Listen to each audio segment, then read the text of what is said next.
Hey anatomy class, welcome back to our fourth set of notes here for the skeletal system. Today we're going to talk a little bit about what a lever is, how it works, what that means for our bones, a little bit about what they're going to do for growth and repair, and we're going to jump right into actually naming bones today. So finally, the part you've been waiting for. So let's jump right into it here. Factors affecting your bone development, growth, and repair. There's a number of vitamins that you need to develop healthy bones. And here are a few of them. You don't necessarily need to commit these to memory, but vitamin A. If you don't have enough vitamin A, that will slow your bone development. If you don't have enough vitamin C, you can end up developing rather fragile bones. And if you don't have enough vitamin D, you can get rickets.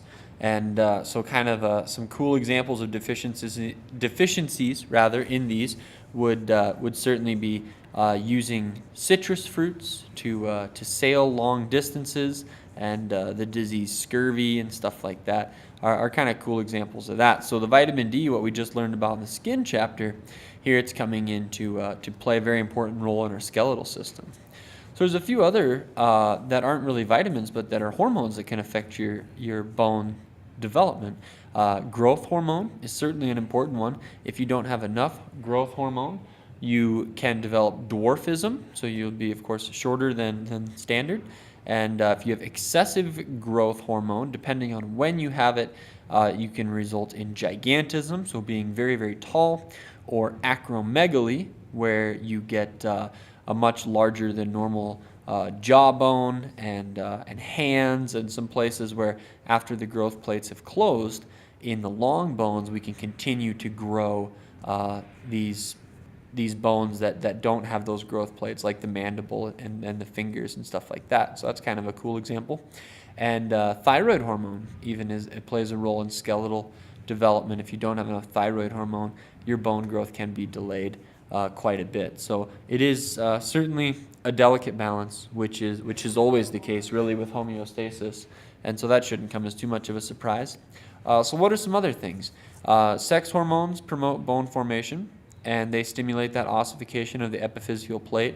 So sometime around puberty, after puberty, when the production and distribution of testosterone, estrogen, increases in males and females, that's going to start that epiphyseal plate turning into bone, and it's going to transition from cartilage into bone, and then you're going to reach your maximum vertical height. And so even hormones play a role in how your skeletal system develops.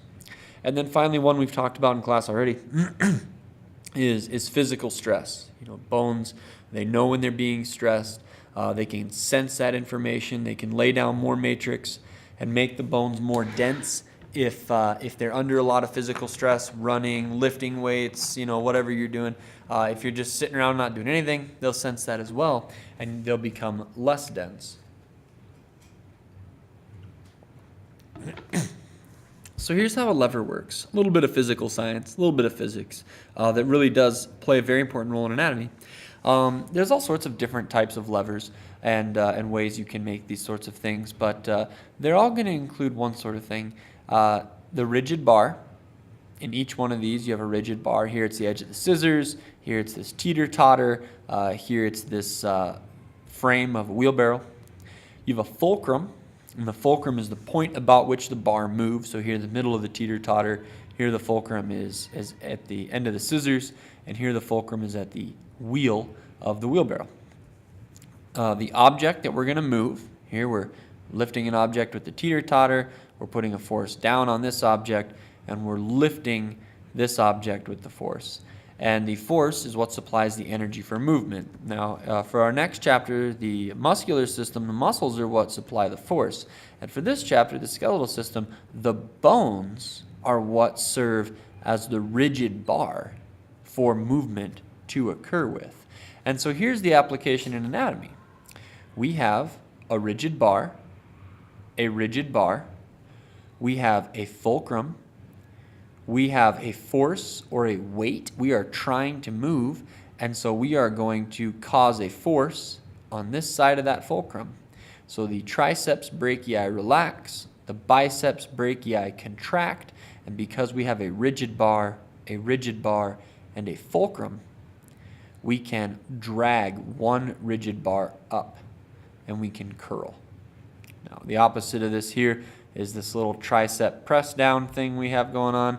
The triceps brachii are contracted, the biceps brachii are relaxed, but we still have rigid bar, and fulcrum, so that when that tricep contracts, it pulls the bones in your forearm down, and we can create a force and create the desired movement. And so levers are very important because it's very basically how we move, and the skeletal chapter covers these levers. So it is very, very important. All right, now the fun part, we get right into it here. If you've got your labeling worksheets for the skull, that should be in a packet of worksheets. You can definitely start filling this in as we move through, because a lot of this is going to be vocab. So let's get right to it here. Your skull. The bones of the skull, we'll have a quiz over the skull. He deserves his own quiz because it's got so many different bones in it. They, as an adult, are firmly interlocked with what are called sutures. This little wavy line right here is a suture, and it is where one bone is now attached to another bone. The cranium is the bone around your brain. That's called the cranium, and it serves two purposes. One, it encloses the brain, which is very important. You don't want your brain to be damaged. Second, it allows us a place to attach muscles so we can do really important things like wiggle our ears and raise our eyebrows and that kind of stuff. So the first bone you want to learn, I've got this little black arrow for you to show you where it is, gets the great name, the frontal bone, because it's in the front of the cranium. This makes up your forehead. But if you look at where else is orange here, it also makes up the very, very top of the nasal cavity. It makes up the roof of the orbit. And so the orbit is the bony depression that holds the eyeball. And so the frontal bone makes up the top of that orbit. It also holds sinuses, these two areas of the bone right here above your orbit are going to have sinuses in them. When you have a sinus infection, there's a lot of pressure there, and they're pretty uncomfortable. It can even hurt if you press on them, because those sinuses are full of fluid. They should normally be filled with air. Okay, the sinuses are going to serve a couple of purposes. They'll add some resonance to our voice. It's the reason you sound different in your head than you do on a recording, which is something I deal with literally every day. If you've ever heard a recording of yourself singing or speaking, it comes as kind of a surprise, like, oh, is that really what I sound like? Yeah, it is to the rest of the world. You sound a little bit more, how should we say it, a richer tone in your own head because of those sinuses. But they also make your skull light, which is nice because we're toting around a lot of weight on our vertebrae, and when you have these holes in your skull, they do decrease the weight of the skull. So that's kind of cool. Now here we have a fun structure: supra, above, orbital, the orbit, foramen. Foramen means hole or window, and so in the skull you should have a tiny, tiny hole right here. They've got this line going to it, a little hole called a supraorbital foramen. Now in some people, that hole is so low that it doesn't actually form a hole, it forms a notch. And so we have a supraorbital foramen, and you might have a supraorbital notch. Now you can't really feel the foramen, but if you take your finger and run it along the underside of your eyebrow in your orbit, you might be able to feel a notch in the bone. And so you can kind of give that a shot, and that'll give you a decent guess as to whether you might have a supraorbital foramen or a supraorbital notch. Whenever you see holes in bones that we learn about, the hole's there for a reason. It's not just there to be there. We're going to run something through that hole, generally nerves and blood vessels. Okay, so last structure you need for the frontal bone is this right here. This line that runs over the top of the head is called the coronal suture. Do you remember in chapter 1 when we had to learn these really boring terms like coronal and sagittal and mid-sagittal? And I was like, you want to remember that because you're going to need it later. This is the later, okay? The coronal suture runs along the coronal plane of the human body. And so right along the top of the head here is the coronal suture, and it separates the frontal bone from the parietal bones. When you were a tiny old developing kiddo, these bones were separate and they grew together as you developed. Cool? So, sinuses, there you have that. We already talked about it. Air-filled cavities reduce the weight of the skull, and they make your voice sound better to you than it does to the rest of the world. So, I don't know if that's good or not, but there you have it. And then foramen, I already told you, hole or window, passageway for blood vessels, nerves, or ligaments. That's true. We can get some ligaments through these. And so there you go. There's a couple of cool structures you'll need to know for that. All right. Take a good hard look at that. You'll probably see that on a quiz. Nudge, nudge, wink, wink. There's the rest of the skull. One of many views you're going to learn. Next bone you want to know, this big blue guy right here, is called the parietal bone. Quick review without your notes. What's this wavy line right here? Hopefully you said coronal suture, because the word is right there. So if you missed that one, you might be in trouble. Parietal bone, frontal bone we just learned about, coronal suture we just learned about, now you've got the parietal bone. Forms a lot of the roof of your cranium. You've got a parietal bone on the left side, you've got a parietal bone on the other side of the skull, and they meet in the middle. And so a lot of your brain's protected by the parietal bone. The suture that's going to run, it's kind of tough to see in this view. You'll see it in another view. But there's a suture that runs down the skull like this, right down the middle of your head. And we give that the very logical name of a sagittal suture. Oop, I got a little wavy there at the end. So between the two parietal bones, we have a sagittal suture. And you remember mid-sagittal, we cut the body into right and left halves. The sagittal suture cuts the skull into right and left halves. Very logical names. Cool? So, suture, an immovable joint in the skull. They used to be a joint that had a little bit of give to them, but as you've grown and they've solidified into bone, they are an immovable joint. So that's what a suture is. Cool. Next bone. This guy right here, same view from the last side. This view, we are looking up through the bottom of the skull. Okay, you can take the skull off the skeleton in the lab and take a look at this when you're in class. Be my guest. Just get the skull back on there correctly.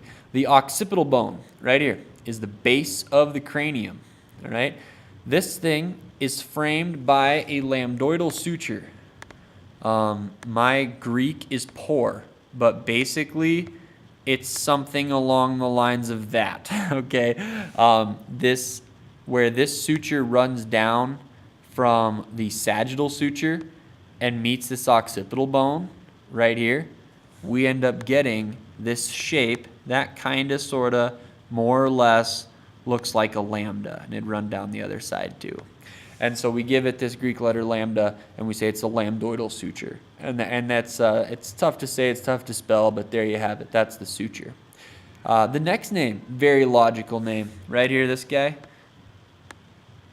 Foramen magnum literally means the really big hole. That's what a great name, right? It's the really big hole in your skull, and there's foramen magnum. You can probably make a good guess as to why you might have that big hole in your skull. Brainstem, spinal cord, things like that, and you would be absolutely right. Next structure you need to know, and please have your skeletal terms to know list with you. I've got mine, and I'm pretty certain occipital condyles is going to be on there. It is. Occipital condyles, this guy right here. Occipital condyles are the smooth projections from the occipital bone. You have two of them because, we're bilaterally symmetrical. These guys articulate with a very cool bone called atlas or C1. Atlas or C1 is the first vertebrae in your spine, in the vertebral column. Okay, so C1, these two little points, it's kind of humbling to think this, these two little points are all that hold our skull onto our vertebrae. From a bone point of view, of course, there's ligaments and that kind of stuff, muscles and what have you, but it's just these 2 points right here that hook to the vertebrae. Cool? So there's the occipital bone. And there's the structures you need to know, the lambdoidal suture, the foramen magnum, the occipital condyles, and you're going to be in good shape there.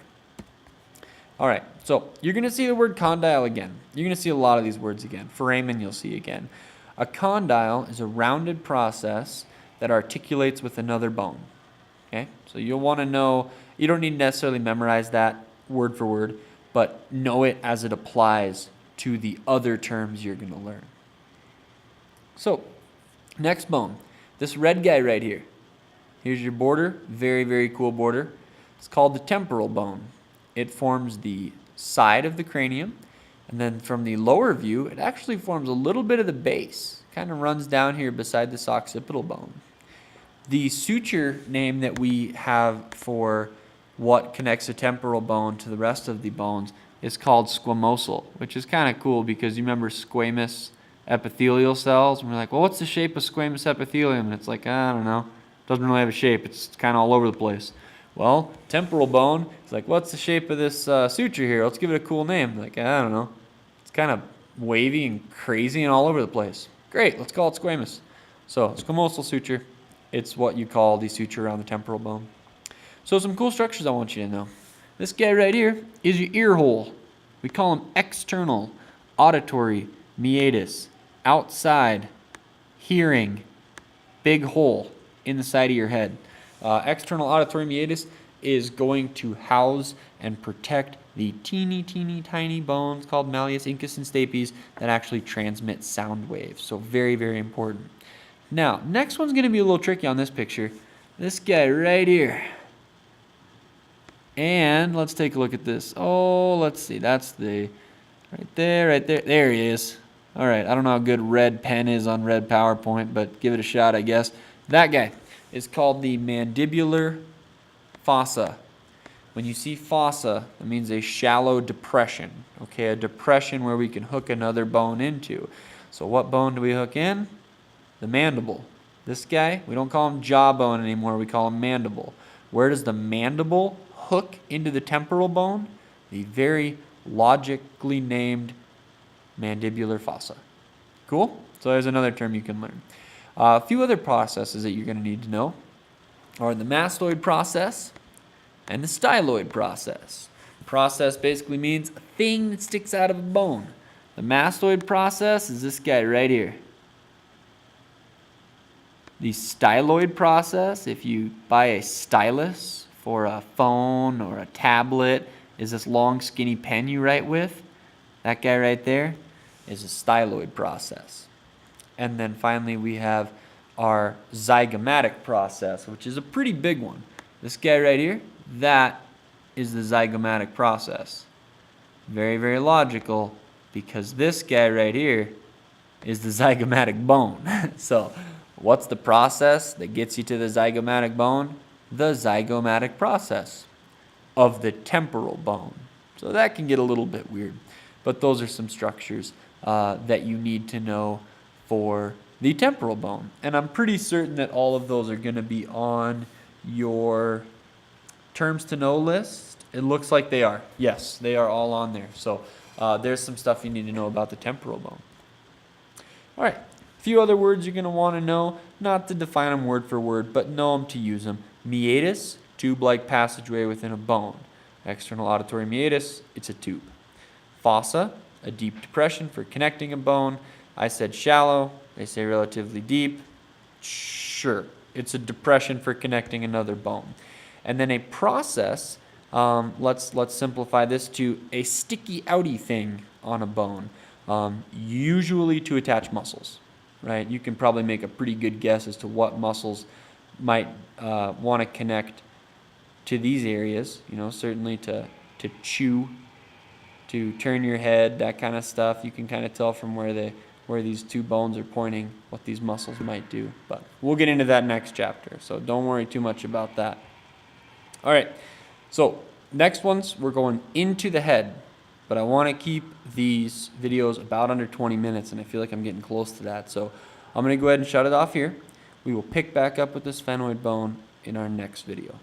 Thanks for your time.